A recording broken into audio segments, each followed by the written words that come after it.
Page number 49। अतः वेदानाम नित्यत्व विचार। भाष्यार्थ।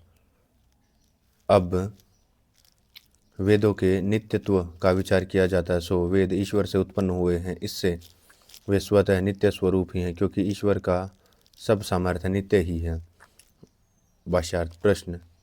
इस विषय में कितने ही पुरुष ऐसी शंका करते हैं कि वेदों में शब्द, छंद, पद और वाक्यों के योग होने से नित्य नहीं हो सकते। जैसे बिना बनाने से घड़ा नहीं बनता, इसी प्रकार से वेदों को भी किसी ने बनाया होगा, क्योंकि बनाने से पहले नहीं थे और प्रलय में भी न रहेंगे। इससे वेदों को नित्य मानना ठीक नहीं। उत्तर। आपको कहना उचित नहीं, क्योंकि शब्द दो प्रकार का होता है, एक नित्य, दूसरा कार्य। इनमें से जो शब्द, अर्थ और संबंध परमेश्वर के ज्ञान में, वे सब नित्य ही होते हैं, और जो हम लोगों की कल्पना से उत्पन्न होते हैं वे कार्य होते हैं, क्योंकि जिसका ज्ञान और क्रिया और जो हम लोगों की कल्पना से उत्पन्न होते हैं वे कार्य होते हैं, क्योंकि जिसका ज्ञान और क्रिया स्वभाव से सिद्ध और अनादि हैं, उसका सब सामर्थ्य भी नित्य ही होता है। इससे वेद भी उसके विद्या स्वरूप होने से नित्य है, क्योंकि ईश्वर की विद्या अनित्य कभी नहीं हो सकती। प्रश्न। जब सब जगत के परमाणु अलग अलग होकर कारण रूप हो जाते हैं, तब जो कार्य रूप सब स्थूल जगत है उसका अभाव हो जाता है। उस समय वेदों के पुस्तकों का भी अभाव हो जाता है। फिर वेदों को नित्य क्यों मानते हो? उत्तर। यह बात पुस्तक, पत्र, मसी अथवा अक्षरों की बनावट आदि पक्ष में घटती है, तथा हम लोगों के क्रिया पक्ष में भी बन सकती है।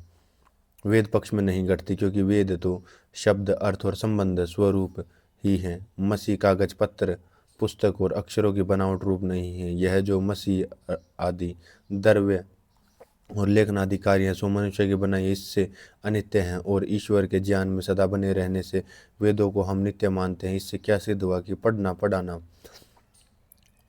और पुस्तकों के अनित्य होने से वेद अनित्य नहीं हो सकते, क्योंकि वे बीज अंकुर न्याय से ईश्वर के ज्ञान में नित्य वर्तमान रहते हैं। सृष्टि की आदि में ईश्वर से वेदों की प्रसिद्धि होती है, और प्रलय के जगत में नहीं रहने से उनकी अप्रसिद्धि होती है। इसी कारण से वे वेद नित्य स्वरूप बने रहते हैं।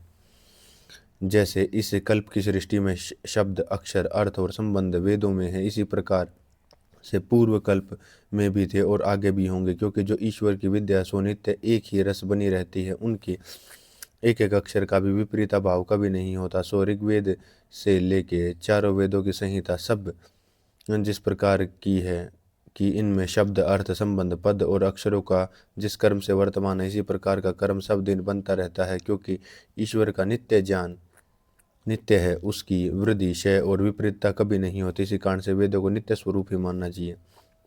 भाष्यार्थ।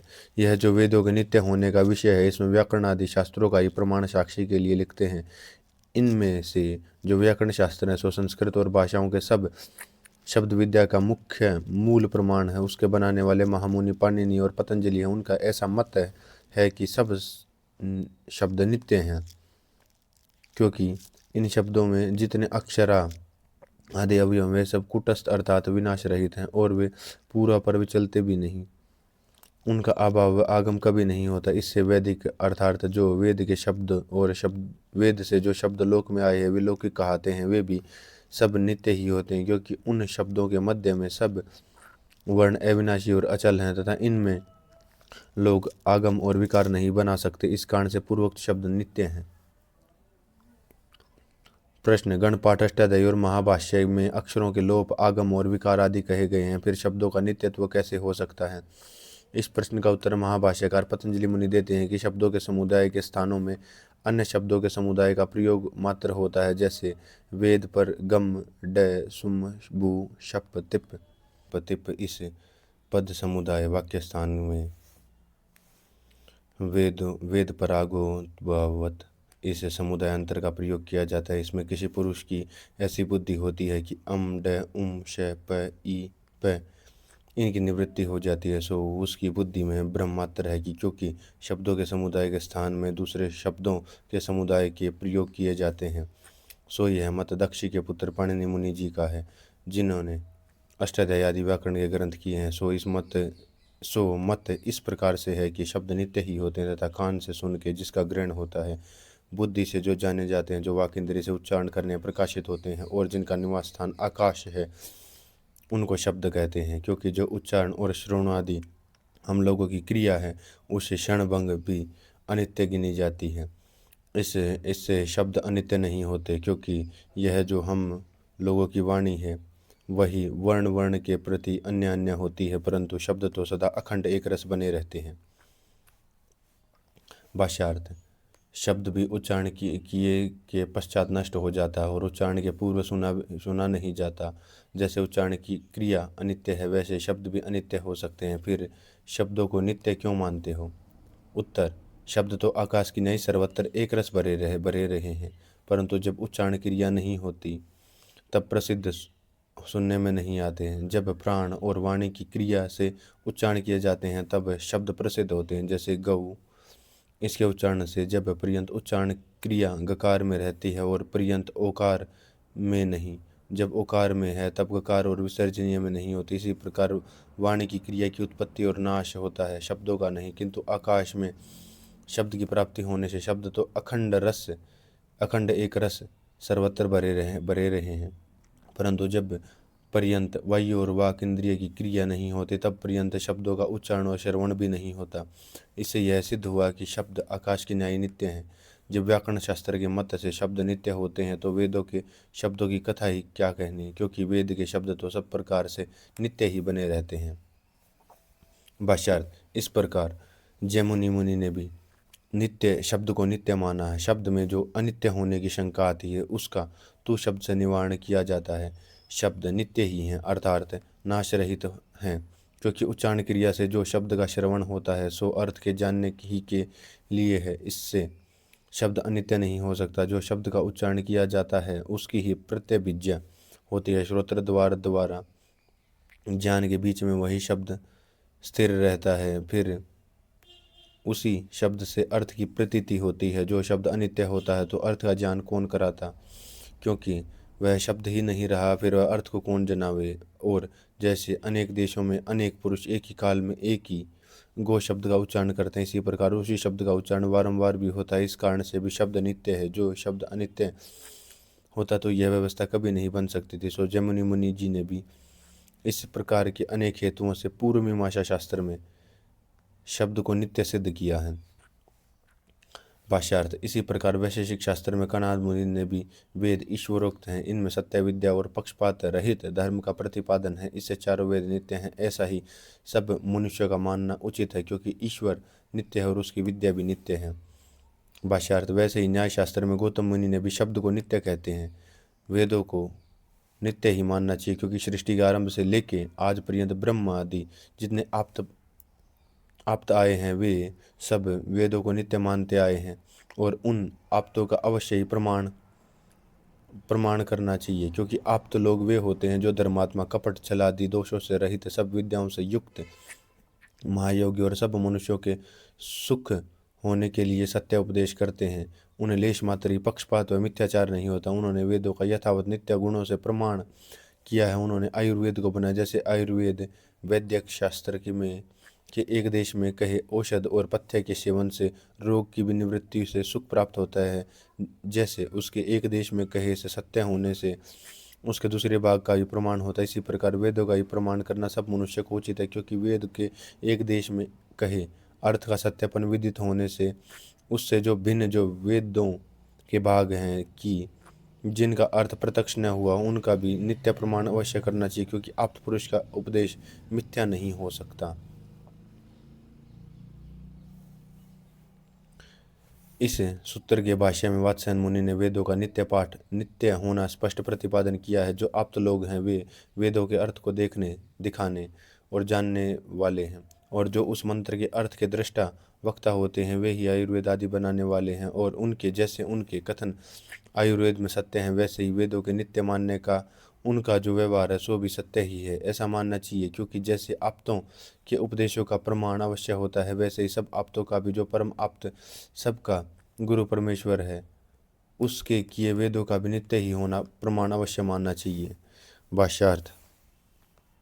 इस विषय में योग शास्त्र के कर्ता पतंजलि मुनि जी भी वेदों को नित्य मानते हैं, जो कि प्राचीन अग्नि, वायु, आदित्य, अंगिरा और ब्रह्मा आदि पुरुष सृष्टि की आदि में उत्पन्न हुए थे, उनसे लेके हम लोग पर्यंत और हमसे आगे जो होने वाले हैं, उन इन सब का गुरु परमेश्वर ही है। क्योंकि वेद द्वारा सत्य अर्थों का उपदेश करने से परमेश्वर का नाम गुरु है। सो ईश्वर नित्य ही है, क्योंकि ईश्वर में क्षणादि काल की गति का प्रचार नहीं है, और वह अविद्या आदि क्लेशों से और पाप कर्म तथा उनकी वासनाओं के भोगों से अलग है, जिसमें अनंत विज्ञान सर्वदा एक रस बना रहता है। उसी के रचे वेदों का भी सत्यार्थपना और नित्यपना भी निश्चित है। ऐसा ही सब मनुष्यों को भी जानना चाहिए। भाष्यार्थ। इसी प्रकार से सांख्य शास्त्र में कपिलाचार्य भी कहते हैं कि परमेश्वर की अर्थात स्वाभाविक जो विद्या शक्ति है, उससे प्रकट होने से वेदों का नित्यत्व और स्वत्व प्रमाण्य तथा सब मनुष्यों को स्वीकार करना चाहिए।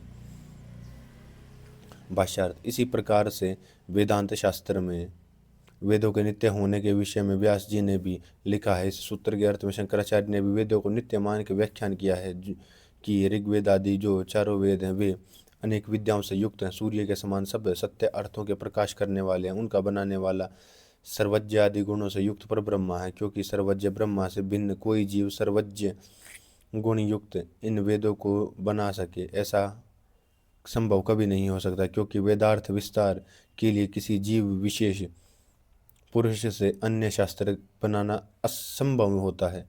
जैसे पाणिनि आदि मुनियों ने व्याकरण आदि शास्त्रों को बनाया, उनमें विद्या के एक एक देश का प्रकाश किया, वे भी विद्या के आश्रय से ही बना सके हैं। और जो सब विद्याओं के युक्त से वेद हैं, उनको सिवाय परमेश्वर के दूसरा कोई कभी नहीं बना सकता। क्योंकि परमेश्वर से बिन सब विद्याओं का पूर्ण कोई भी नहीं है। किंच परमेश्वर के बनाए वेदों के पढ़ने, विचारने और उसी के अनुग्रह से मनुष्य को यथाशक्ति विद्या का बोध होता है, अन्यथा नहीं। ऐसा शंकराचार्य ने भी कहा। इससे क्या आया कि वेदों के नित्य होने में सब आर्य लोगों की साक्षी है, और यह भी कारण है कि जो ईश्वर नित्य और सर्वज्ञ है, उसके वेद भी नित्य और सर्वज्ञ होने के योग्य हैं। अन्य का बनाया ऐसा ग्रंथ कभी नहीं हो सकता। इस सूत्र में भी यही आता है कि वेद नित्य हैं, और सब सज्जन लोगों को भी ऐसा ही मानना उचित है तथा वेदों के प्रमाण और नित्य होने में अन्य शास्त्रों के प्रमाणों की साक्षी के समान जानना चाहिए। क्योंकि वे अपने ही प्रमाण से नित्य सिद्ध होते हैं। जैसे सूर्य के प्रकाश में सूर्य ही प्रमाण है, अन्य का नहीं। और जैसे सूर्य प्रकाश स्वरूप है, पर्वत से लेकर तृष्णु पर्यंत पदार्थों का प्रकाश करता है, वैसे ही वेद भी स्वयं प्रकाश और सब सत्य विद्याओं का ही प्रकाश कर रहे हैं। भाष्यार्थ। ऐसे ही परमेश्वर ने अपने और अपने किए वेदों के नित्य और स्वतः प्रमाण होने का उपदेश किया है। सो आगे लिखते हैं, यह मंत्र ईश्वर और उसके किए वेदों का प्रकाश करता है। जो परमेश्वर सर्वव्यापक और विशेषण युक्त है, सो सब जगत में परिपूर्ण हो रहा है, उसकी व्याप्ति से एक परमाणु भी रहित नहीं है। सो ब्रह्मा सब जगत का करने वाला और अनंत विद्यादि बल से युक्त, जो स्थूल, सूक्ष्म और अकारण और कारण इन तीनों शरीरों के संयोग से रहित, अर्थात वह कभी जन्म नहीं लेता, जिसमें परमाणु भी छिद्र नहीं कर सकता, इसी से वह सर्वदा छेद रहित है। वह नाड़ियों के बंधन से अलग है। जैसा वायु और रुधिर नाड़ियों में बंधा रहता है, ऐसा बंधन परमेश्वर में नहीं होता। जो अविद्या, अज्ञान आदि क्लेशों और सब दोष से पृथक है, सो ईश्वर पाप युक्त वह पाप का करने वाला कभी नहीं होता। क्योंकि वह स्वभाव से ही धर्मात्मा है, जो सबका जानने वाला है, जो सबका अंतर्यामी, भूत, भविष्य और वर्तमान इन तीनों कालों के व्यवहारों को यथावत जानता है, जो सबके ऊपर विराजमान हो रहा है, जो कभी उत्पन्न नहीं होता और उसका कारण भी कोई भी नहीं। क्योंकि वही सबका कारण अनादि और अनंत है। इससे वही सबका माता पिता और अपने ही सत्य सामर्थ्य से सदा वर्तमान है।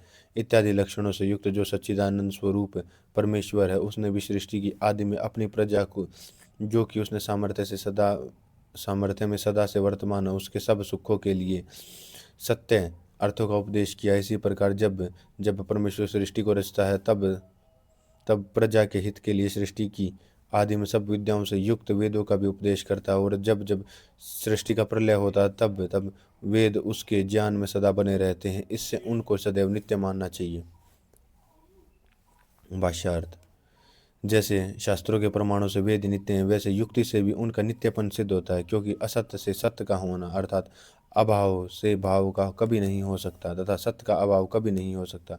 जो सत्य है उसी से आगे प्रवृत्ति भी हो सकती है, और जो वस्तु ही नहीं है उससे दूसरी वस्तु किसी प्रकार से नहीं हो सकती। इस न्याय से भी वेदों को नित्य ही मानना ठीक, क्योंकि जिसका मूल ही नहीं है उसकी डाली, पत्र, पुष्प, फल आदि भी कभी नहीं हो सकते। जैसे कोई कहे कि बंध्या के पुत्र का विवाह मैंने देखा, यह बात असंभव है, क्योंकि जो उसके पुत्र होता था वह बंध्या ही क्यों होती, और जब पुत्र ही नहीं है तो उसका विवाह और दर्शन कैसे हो सकते हैं। वैसे ही ईश्वर भी अनंत विद्या है, तभी मनुष्यों को भी विद्या का उपदेश किया है, और ईश्वर में अनंत विद्या न होती तो वह उपदेश कैसे कर सकता था, और वह जगत को भी कैसे रच सकता था।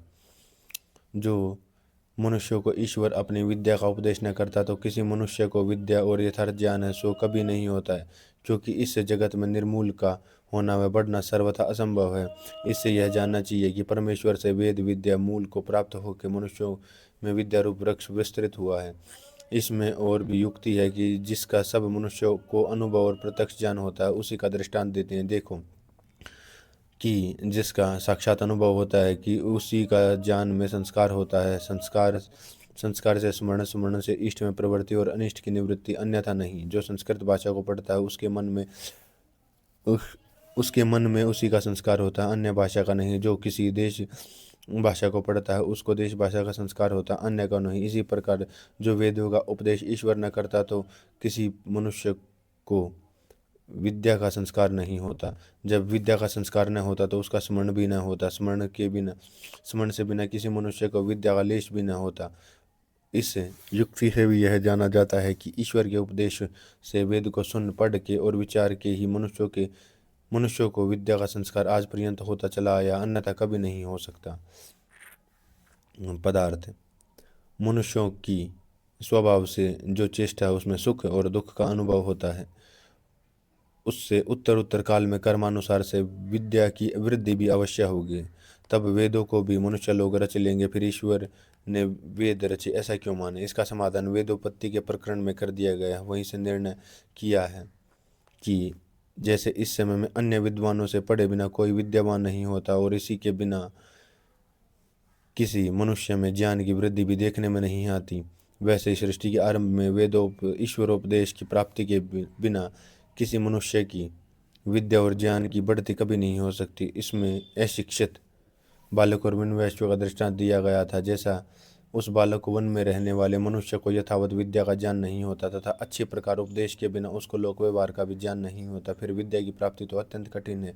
इससे क्या जानना चाहिए कि परमेश्वर के उपदेश वेद विद्या आने के पश्चात ही मनुष्य को विद्या और ज्ञान की उन्नति करनी भी सहज हुई, क्योंकि उसके सभी गुण सत्य हैं, और इससे उसकी विद्या जो वेद है वह भी नित्य है।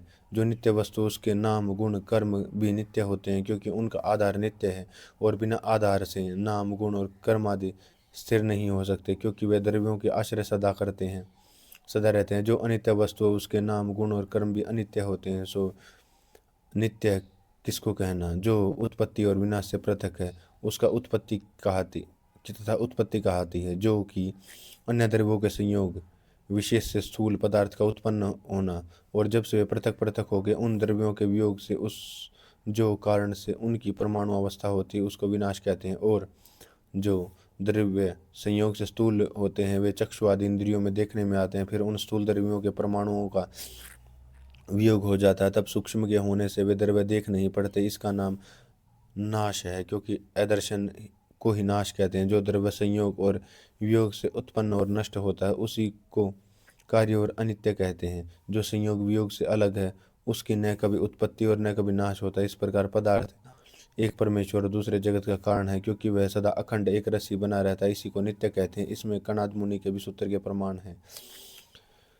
जो किसी का कार्य है कि कारण से उत्पन्न होकर विद्यमान होता उसको अनित्य कहते हैं। जैसे मिट्टी से गढ़ा होकर वह नष्ट भी हो जाता है, इसी प्रकार परमेश्वर के सामर्थ्य कारण से सब जगत उत्पन्न होकर विद्यमान रहता है, फिर प्रलय में स्थूलाकार नहीं रहता, किंतु वह कांड रूप तो सदा ही बना रहता है। इससे क्या आया कि जो विद्यमान हो और जिसका कारण कोई भी न हो अर्थात स्वयं कांड रूप ही हो उसको नित्य कहते हैं, क्योंकि जो जो संयोग से उत्पन्न होता है सो बनाने वाले की अपेक्षा अवश्य रखता है। जैसे कर्म, नियम, कार्य, ये सब कर्ता नियंता कारण को ही सदा जानते हैं। और जो कोई ऐसा कहे कि कर्ता को भी किसी ने बनाया होगा तो उसे पूछना चाहिए कि उस कर्ता को किसने बनाया होगा। इससे यह अनावस्था प्रसंग अर्थात मर्यादा रहित होती है। जो ऐसा कहे कि उस कर्ता को किसने बनाया तो कर्ता को भी किसी ने बनाया होगा, अनावस्था दोष है।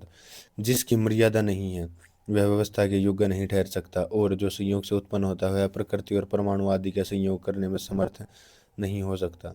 इससे क्या है कि जो इससे सूक्ष्म होता है उसकी वही उसका आत्मा होता है, अर्थात स्थूल से सूक्ष्म व्यापक होता है। जैसे लोहे में अग्नि प्रविष्ट होकर उसके सब अवयवों में व्याप्त होता है, और जैसे जल पृथ्वी में प्रविष्ट होकर उसके कण कण के संयोग के पिंड करने में हेतु होता है तथा उसके छेदन भी करता है, वैसा ही परमेश्वर सब संयोग और वियोग से पृथक, सब में व्यापक, प्रकृति और परमाणु आदि से भी अत्यंत सूक्ष्म है और चेतन है। इसी कारण से प्रकृति और परमाणु आदि द्रव्यों के संयोग करके जगत को रच सकता है। जो ईश्वर उनके स्थूल होता तो उनका ग्रहण और रचन कभी नहीं कर सकता, क्योंकि जो स्थूल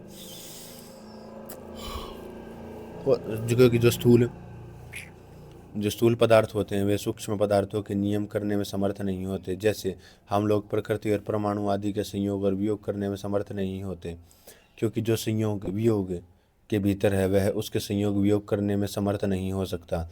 तथा जिस वस्तु के संयोग वियोग का आरंभ होता है वह वस्तु संयोग और वियोग से अलग ही होता है, क्योंकि वह संयोग और वियोग के आरंभ के नियमों का कर्ता और आदिकरण होता है, तथा आदिकरण के अभाव से संयोग और वियोग का होना असंभव ही है।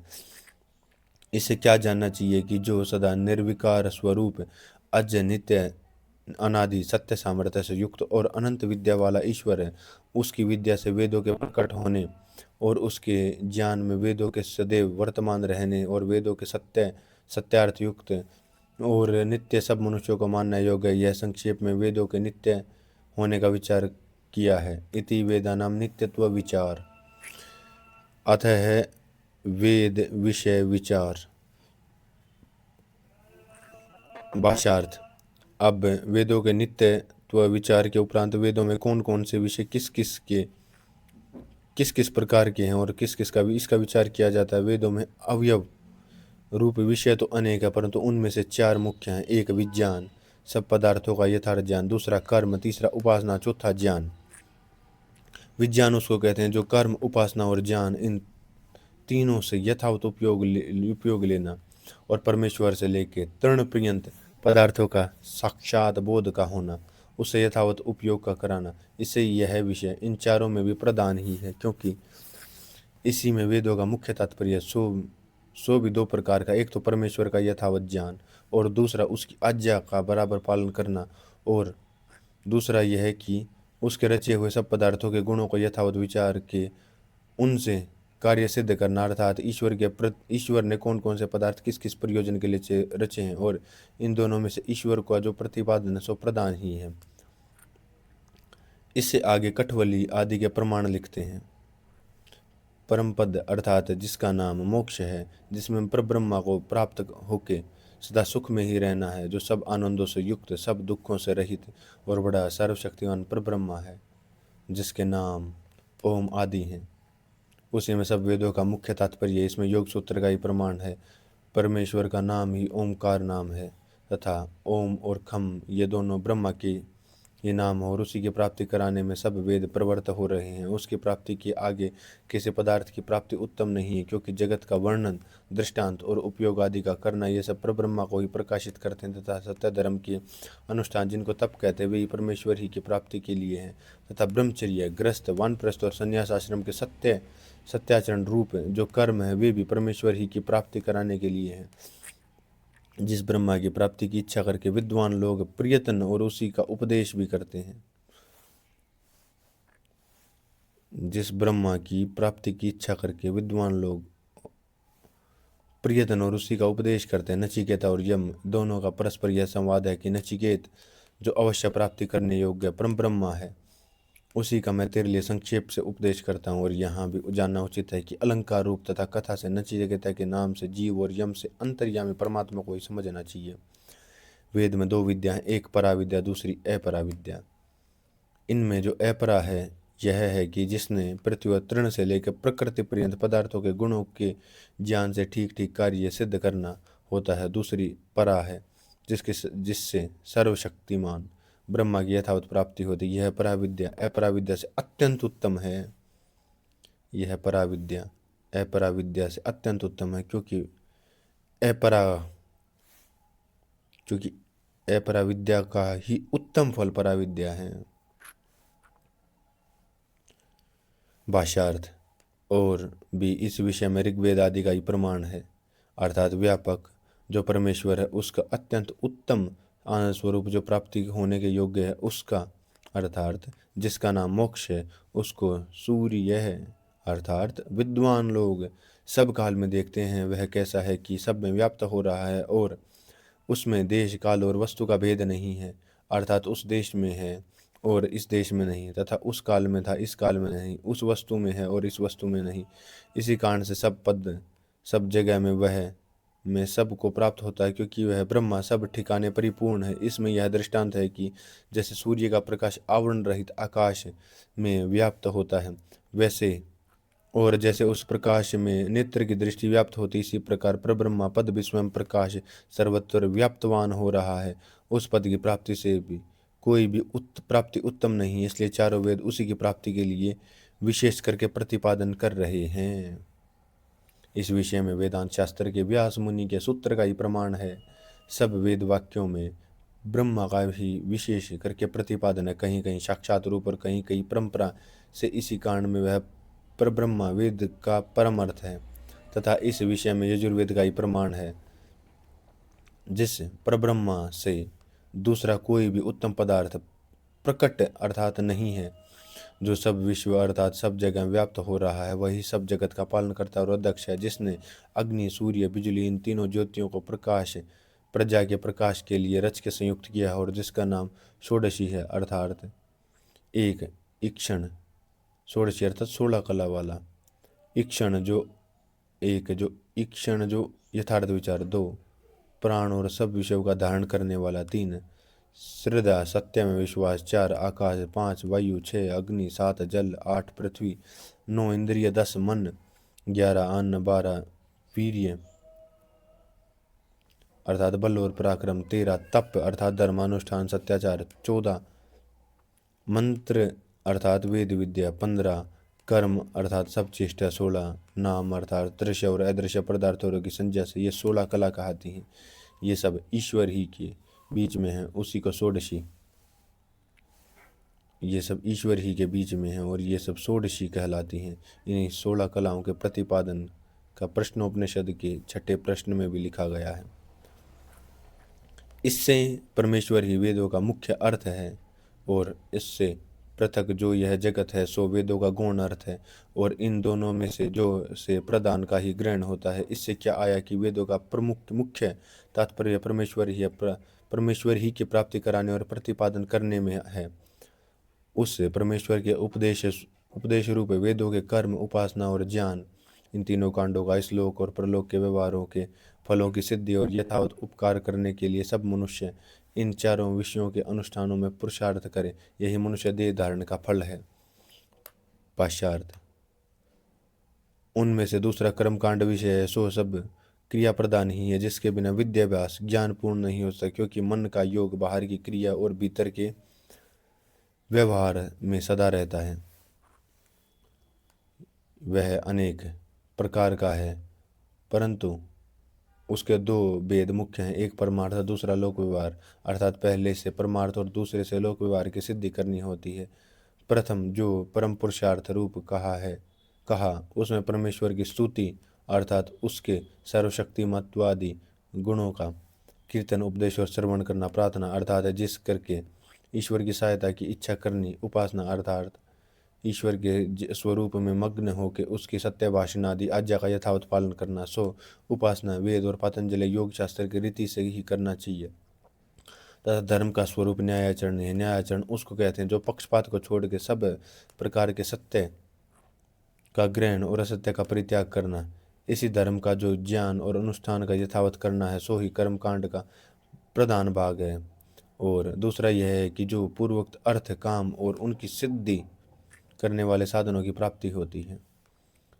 इस भेद को इस प्रकार से जानना कि सब मोक्ष अर्थात सब दुखों से छूट के केवल परमेश्वरी की प्राप्ति के लिए धर्म से युक्त सब कर्मों का यथावत करना, यही निष्काम मार्ग है। क्योंकि इसमें संसार के भोगों की कामना नहीं की जाती, इसी कारण से इसका फल अक्षय है। और इसमें संसार के भोगों की इच्छा से धर्मयुक्त काम किए जाते हैं, उसको सकाम कहते हैं। इस हेतु से इसका फल नाशवान होता है, क्योंकि सब कर्मों को करके इंद्रिय भोगों को प्राप्त करके जन्म मरण से नहीं छूट सकते। क्योंकि सब कर्मों को करके इंद्रिय भोगों को प्राप्त होके जन्म मरण से नहीं छूट सकते। अग्निहोत्र से लेके अश्वमेध पर्यंत जो कर्म कांड है, उसमें 4 प्रकार के द्रव्यों का होम करना होता है। एक सुगंध गुण युक्त जो कस्तूरी, केसर आदि हैं। दूसरा मिष्ट गुण युक्त जो गुड़ आदि, शहद आदि कहते हैं। तीसरा पुष्टिकारक गुण युक्त जो घृत, दुग्ध और अन्न आदि हैं। चौथा रोगनाशक गुण युक्त जो कि सोमलता, औषधि आदि हैं। इन चारों का परस्पर संशोधन, संस्कार और यथा योग्य मिला के अग्नि के युक्ति पूर्वक जो होम किया जाता है, वह वायु और वृष्टि जल की शुद्धि करने वाला होता है। इससे सब जगत को सुख होता है। और जिसको भोजन, छादन, विमान आदि, यान, कला कुशलता, यंत्र और सामाजिक नियम करने के लिए करते हैं, वह अधिकांश से कर्ता को ही सुख देने वाला होता है। भाष्यार्थ। इसमें पूर्व मीमांसा धर्मशास्त्र की भी सम्मति है। एक तो द्रव्य, दूसरा संस्कार, तीसरा उनका यथावत उपयोग करना। ये तीनों बातें यज्ञ के कर्ता को अवश्य करनी चाहिए। पूर्वोक्त सुगंध आदि युक्त 4 प्रकार के द्रव्यों का अच्छे प्रकार संस्कार करके अग्नि में होम करने से जगत का अत्यंत उपकार होता है। जैसे दाल और शाक आदि में सुगंध द्रव्य और घी, इन दोनों में चमचे में अग्नि पर तपा के उनमें छोंक देने से वे सुगंधित हो जाते हैं। क्योंकि उससे सुगंध द्रव्य और घी के अणु उनके सुगंधित करके दाल आदि पदार्थों को पुष्टि और रुचि बढ़ाने वाले कर देते हैं। वैसे ही यज्ञ से जो भाप उठता है, वह वायु की वृष्टि के जल को निर्दोष और सुगंधित करके सब जगत को सुखी करता है। इससे वह यज्ञ परोपकार के लिए ही होता है। इसमें ऐतरेय ब्राह्मण का भी प्रमाण है, अर्थात जनता नाम जो मनुष्यों का समूह है, उसी के सुख के लिए यज्ञ होता है। और संस्कार क्रिया किए द्रव्यों का होम करने वाला जो विद्वान मनुष्य है, वह आनंद को प्राप्त होता है। क्योंकि जो मनुष्य जगत का जितना उपकार करेगा, उसको उतना ही ईश्वर की व्यवस्था से सुख प्राप्त होगा। इसलिए यज्ञ का अर्थवाद यह है कि अनर्थ दोषों को हटा के जगत में आनंद को बढ़ाता जाए। परंतु होम के द्रव्य का उत्तम संस्कार है, और होम के करने वाले मनुष्यों को होम करने की श्रेष्ठ विद्या अवश्य होनी चाहिए। इस प्रकार के यज्ञ करने से सबको उत्तम फल प्राप्त होता है, विशेष करके यज्ञकर्ता को, अन्यथा नहीं। भाष्यार्थ। इसमें शतपथ ब्राह्मण का ही प्रमाण है। जो होम करने से के द्रव्य अग्नि में डाले जाते हैं, उनसे धुआं और भाप उत्पन्न होते हैं। क्योंकि अग्नि का यही स्वभाव है कि पदार्थों में विशेष करके उनको भिन्न भिन्न कर देता है। फिर वे हल्के होकर वायु के साथ ऊपर आकाश में चढ़ जाते हैं। उनमें जितना जल का यह अंश है वह भाप कहलाता है, जो शुष्क है वह पृथ्वी का भाग है। और इन दोनों के योग का नाम धूम है। जब वे परमाणु मेघमंडल के वायु के आधार से रहते हैं, फिर वे परस्पर मिलके बादल हो गए। उनमें वृष्टि से औषधि, औषधियों से अन्न, अन्न से धातु, धातुओं से शरीर और शरीर से कर्म बनता है। भाष्यार्थ। इस विषय में तैत्तिरीय उपनिषद का ही प्रमाण है कि परमात्मा के अनंत सामर्थ्य में आकाश, वायु, अग्नि, जल और पृथ्वी आदि तत्व उत्पन्न हुए, और उनमें से ही पूर्वोक्त कर्म के अनुसार शरीर आदि उत्पत्ति, जीवन और प्रलय को भी प्राप्त होते हैं। यहाँ ब्रह्मा का नाम अन्न और अन्न का नाम ब्रह्मा भी है, क्योंकि जिसका जो कार्य है वह उसी को मिलता है। वैसे ईश्वर के सामर्थ्य से जगत की तीनों अवस्था होती है और सब जीवों के जीवन का मुख्य साधन है। इसे अन्न को ब्रह्मा कहते हैं। जब होम से वायु, जल से औषधि आदि शुद्ध होते हैं, तब जगत को सुख और अशुद्ध होने से सबको दुख होता है। इससे इनकी शुद्धि की अवश्य करनी चाहिए। भाष्यार्थ। जो उनकी शुद्धि करने में 2 प्रकार का प्रयत्न होता है, एक तो ईश्वर का किया हुआ और दूसरा जीव का। उनमें से ईश्वर का किया है कि उसने अग्नि रूप सूर्य और सुगंध रूप पुष्प आदि पदार्थों को उत्पन्न किया। वह निरंतर सूर्य निरंतर सब जगत के रसों को पूर्वोक्त प्रकार से ऊपर खींचता है। जो पुष्प आदि का सुगंध है वह भी दुर्गंध को निवारण करता रहता है, परंतु वे परमाणु सुगंध और दुर्गंध युक्त होने से जल और वायु को भी मध्यम कर देते हैं। उस जल की वृष्टि से औषधि, अन्न, वीर्य, शरीर आदि भी मध्यम गुण वाले हो जाते हैं और उनके योग से बुद्धि, बल, पराक्रम, धैर्य और शूरवीरता आदि गुण भी निकृष्ट हो जाते हैं। क्योंकि जिसका जैसा कारण होता है उसका वैसा ही कार्य होता है। यह उस जल की वृष्टि से सुगंध और दुर्गंध युक्त होने से जल और वायु भी मध्यम कर देते हैं। उस जल की वृष्टि से औषधि, अन्न, शरीर और आदि भी मध्यम गुण वाले हो जाते हैं और उनके योग से बुद्धि, बल, पराक्रम, धैर्य और शूरवीरता आदि गुण में निकृष्ट हो जाते हैं। क्योंकि जिसका जैसा कारण होता है वैसा ही उसका कार्य होता है। यह दुर्गंध से वायु और वृष्टि जल को दोषयुक्त होना सर्वत्र देखने में आता है। यह दुर्गंध से वायु, वृष्टि, जल का दोषयुक्त होना सर्वत्र देखने में आता है। सो यह दोष ईश्वर की सृष्टि में नहीं किंतु मनुष्यों की सृष्टि से ही होता है। इस कारण से उसका निवारण करना भी मनुष्य को उचित ही है। जैसे ईश्वर ने सत्य भाषण आदि धर्म व्यवहार करने की आज्ञा दी है, मिथ्या भाषण की नहीं। जो इस आज्ञा से उल्टा कर्म करता है वह अत्यंत पापी होता है और जो ईश्वर की न्याय व्यवस्था से उसको क्लेश भी होता है। वैसे ही ईश्वर ने मनुष्य को यज्ञ करने की आज्ञा दी है, जो इसको नहीं करता वह पापी होकर दुख का भागी होता है। वैसे ही ईश्वर ने मनुष्य को आज्ञा दी है जो पापी होकर दुख का भागी होता है। भाष्यार्थ: क्योंकि सबके उपकार करने वाले यज्ञ को ही नहीं करने से मनुष्यों को भी दोष लगता है। यहाँ जहाँ जितने मनुष्य आदि के समुदाय अधिक होते हैं वहाँ उतना ही दुर्गंध भी अधिक होता है। वह ईश्वर की सृष्टि से नहीं किंतु मनुष्य आदि प्राणियों के निमित्त से ही उत्पन्न होता है। क्योंकि हस्ती आदि के समुदायों को मनुष्य अपने ही सुख के लिए इकट्ठा करते हैं। इससे उन पशुओं से भी जो अधिक दुर्गंध उत्पन्न होता है सो मनुष्यों ही के सुख की इच्छा से होता है। इससे क्या आया कि जल, वायु और वृष्टि को बिगाड़ने वाला सब दुर्गंध मनुष्य के ही निमित्त उत्पन्न होता है। जल, वायु और वृष्टि को बिगाड़ने वाला मनुष्य ही के निमित्त से, मनुष्य के कारण से उत्पन्न होता है, तो उसका निवारण करना भी उन्हीं को योग्य है। भाष्यार्थ: क्योंकि जितने ही प्राणधारी देहधारी जगत में है उनमें से मनुष्य ही उत्तम है। इससे वे उपकार और अनुपकार को जानने के योग्य है। मनन नाम विचार का है, जिसके होने से ही मनुष्य नाम होता है, अन्यथा नहीं। क्योंकि ईश्वर ने मनुष्य के शरीर में परमाणु आदि के संयोग विशेष इस प्रकार रचे हैं कि जिनसे उनकी ज्ञान की उन्नति होती है। इसी कारण से धर्म का अनुष्ठान और अधर्म का त्याग करने का भी वे ही योग्य है, अन्य नहीं। इससे सबके उपकार के लिए ज्ञान यज्ञ का अनुष्ठान भी उन्हीं को करना उचित है। भाष्यार्थ: प्रश्न: सुगंध युक्त जो कस्तूरी आदि पदार्थ हैं उनको अन्य द्रव्यों में मिला के अग्नि में डालने से उनका नाश होता है। फिर यज्ञ से किसी प्रकार का उपकार नहीं हो सकता, किंतु ऐसे उत्तम उत्तम पदार्थ मनुष्यों को भोजन आदि के लिए देने से होम से भी अधिक उपकार हो सकता है। फिर यज्ञ करना न किस लिए है? उत्तर: किसी पदार्थ का विनाश नहीं होता, केवल वियोग मात्र होता है। परंतु यह तो कहिए कि आप विनाश किसको कहते हैं? प्रश्न उत्तर: जो स्थूल होकर प्रथम देखने में आकार में फिर न देख पड़े हम उसको विनाश कहते हैं। प्रश्न: आप कितने प्रकार का दर्शन मानते हो? 8 प्रकार का। प्रश्न: कौन कौन से? प्रत्यक्ष, अनुमान, उपमान, शब्द, ऐतिहासिक, अर्थापत्ति, संभव, अभाव। इस भेद से हम 8 प्रकार का दर्शन मानते हैं। इनमें से प्रत्यक्ष उसको कहते हैं जो चक्षु आदि इंद्रिय और रूप आदि के विषयों से संबंध से सत्य ज्ञान उत्पन्न हो। जैसे दूर से देखने में संदेह हुआ कि वह मनुष्य है अथवा कुछ और, फिर उसके समीप होने से निश्चय होता है कि यह मनुष्य ही है, अन्य नहीं, इत्यादि प्रत्यक्ष के उदाहरण है।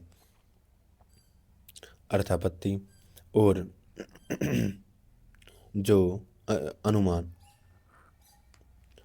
जो किसी पदार्थ के चिन्ह देखने में उसके पदार्थ का यथावत ज्ञान हो वह अनुमान कहलाता है। जैसे किसी के पुत्र को देखने से ज्ञान होता है कि इसके माता पिता आदि अथवा अवश्यता इत्यादि इसके उदाहरण है। तीसरा उपमान, कि जिससे किसी का तुल्य धर्म देख के समान धर्म वाले का ज्ञान हो। जैसे किसी ने कहा कि जिस प्रकार का यह देवव्रत है उसी प्रकार का यज्ञदत्त भी है। उसके पास जाके इस काम को करा लो। इस प्रकार का तुल्य धर्म से जो ज्ञान होता है उसको उपमान कहते हैं। चौथा शब्द प्रमाण, जो कि प्रत्यक्ष और अप्रत्यक्ष अर्थ का निश्चय कराने वाला है। जैसे ज्ञान से मोक्ष होता है, यह आप्तों के उपदेश शब्द प्रमाण का उदाहरण है। भाष्यार्थ, सत्यवादी विद्वानों के कहे व लिखे का नाम इतिहास है। जैसा देव व असुर युद्ध के करने के लिए तत्पर हुए थे, जो यह इतिहास इत्रीय शतपथ ब्राह्मण आदि सत्य ग्रंथों में लिखा, उसी का ग्रहण होता है, अन्य का नहीं। यह पांचवा प्रमाण है। छठा, अर्थापत्ति, जो एक बात किसी ने कही हो, उसके विरुद्ध दूसरी बात समझी जावे। जैसे किसी ने कहा कि बादलों के होने से वृष्टि होती, इतना ही दूसरे ने इतने ही कहने से जान लिया कि बादलों के बिना वृष्टि कभी नहीं होती। इस प्रकार के प्रमाणों से जो ज्ञान होता है उसी को अर्थापत्ति कहते हैं। सातवां, संभव, जैसे किसी ने किसी से कहा कि माता पिता से संतानों की उत्पत्ति होती है, तो दूसरा मान लेवे कि इस बात का तो संभव है। परंतु जो कोई ऐसा कहे कि रावण के भाई कुंभकर्ण की मूंछ का 4 कोस तक आकाश में ऊपर खड़ी रहती थी, उसका नाक 16 कोस अर्थात परंत लंबी चौड़ी थी, उसकी यह बात मिथ्या समझी जाए, क्योंकि ऐसी बात का संभव कभी नहीं हो सकता। आठवां, अभाव, जैसे किसी ने कहा कि तुम गड़ा लिया और जब उसने वहाँ नहीं पाया तब वहाँ नहीं पाया तब वह जहाँ पर गड़ा था वहाँ से ले आया। इन 8 प्रकार के प्रमाणों को मैं मानता हूँ। इन 8 का अर्थ संक्षेप से किया है। उत्तर, यह बात सत्य है कि इनके बिना माने संपूर्ण व्यवहार और परमार्थ किसी का सिद्ध नहीं हो सकता। इससे ये 8 प्रमाणों को हम भी मानते हैं। भाष्यार्थ, नाश को समझने के लिए यह दृष्टांत है कि कोई मनुष्य मिट्टी के ढेले को पीस के वायु के बीच में बल से फेंक दे, फिर जैसे वे छोटे छोटे कण आँख से नहीं दिखते, क्योंकि धातु का अदर्शन ही अर्थ है। जब अणु अलग अलग हो जाते हैं तब वे देखने में नहीं आते, इसी का नाम नाश है। और जब परमाणुओं के संयोग से द्रव्य स्थूल अर्थात बड़ा होता तब वह देखने में आता, परंतु इसको कहते हैं कि इसका विभाग फिर कभी न हो सके। परंतु यह बात केवल एकादेशी है, क्योंकि उसका भी तो ज्ञान से विभाग हो सकता है। जैसे कि जिसकी परिधि और व्यास बन सकता है, उसका भी टुकड़ा हो सकता है। यहाँ तक कि जब पर्यंत वह एक रस न हो जाए तब तक पर्यंत ज्ञान से बराबर कटता ही चला जाएगा।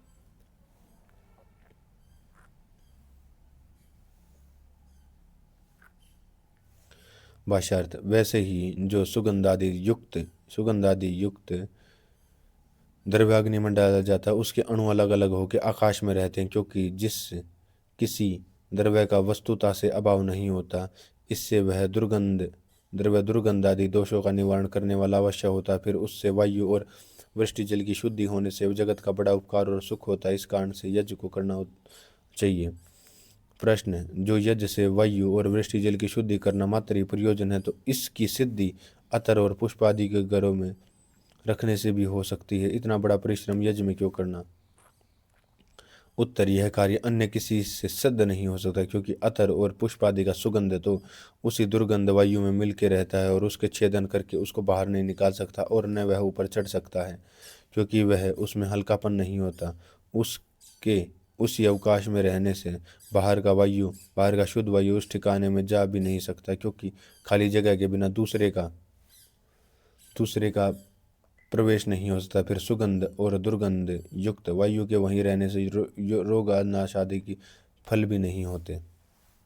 भाष्यार्थ, और जब अग्नि उस वायु को वहां से हल्का करके निकाल देता तब वह वहां शुद्ध वायु भी प्रवेश कर सकता है। इसी कारण से वह फल यज्ञ से ही हो सकता है, अन्य प्रकार से नहीं। क्योंकि जो होम प्रमाण युक्त शुद्ध वायु है, सो पूर्व स्थित दुर्गंध वायु को निकाल के उस देशस्थ वायु को शुद्ध करके रोगों का नाश करने वाला होता है, मनुष्य आदि सृष्टि को उत्तम सुख को प्राप्त कराता है। भाष्यार्थ, जो वायु सुगंध आदि द्रव्यों के परमाणु से युक्त होम द्वारा आकाश में चढ़ के वृष्टि जल को शुद्ध कर देता है, और उससे वृष्टि भी अधिक होती है, क्योंकि होम करके नीचे गर्मी अधिक होने से जल भी ऊपर अधिक चढ़ता है। शुद्ध वायु और वायु के द्वारा अन्न आदि औषधि भी अत्यंत शुद्ध होती है। इससे प्रतिदिन सुगंध के अधिक होने से जगत में नित्य प्रति अधिक सुख बढ़ता है। यह फल अग्नि के होम करे के बिना दूसरे प्रकार से होना असंभव है, इससे होम करना ही अवश्य है। पाशार्थ और भी सुगंध के नाश नहीं होने में कारण है कि किसी पुरुष ने दूर देश में सुगंध चीजों का अग्नि में होम किया। उस सुगंध से युक्त जो वायु और होम के स्थान से दूर देश में स्थित हुए मनुष्य के नाक इंद्रिय के साथ संयुक्त होने से उसको यह जान हुआ कि यहाँ वायु सुगंध है। इससे यह जाना जाता है कि द्रव्य के अलग होने में भी द्रव्य का गुण द्रव्य के साथ ही बना रहता है और वह वायु के साथ सुगंध और दुर्गंध युक्त सूक्ष्म होकर आता जाता है।